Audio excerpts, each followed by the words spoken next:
Hello guys, welcome back to my channel. In today's video, I'm going to show you how to fix Apple CarPlay not working after updating to iOS 26.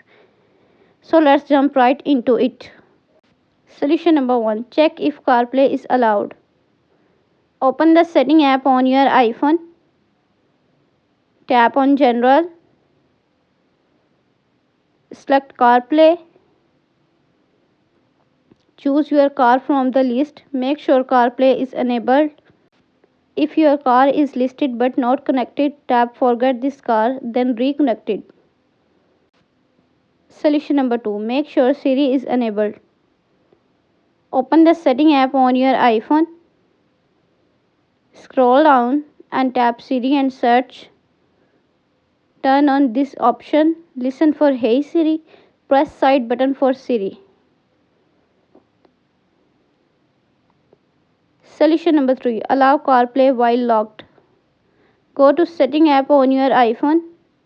Tap on General. Select CarPlay. Tap your car name. Turn on Allow CarPlay while locked. Solution number 4. Check for a software update. Open the setting app on your iPhone. Tap on General. Select Software Update. Software update is available. Tap Download and install to upgrade the iOS. And that's it. Guys, these are the easiest way to fix Apple CarPlay not working after iOS 26 update. If this video helped you, don't forget to like, share and subscribe for more iPhone tips and tricks. Thanks for watching and I will see you in the next one.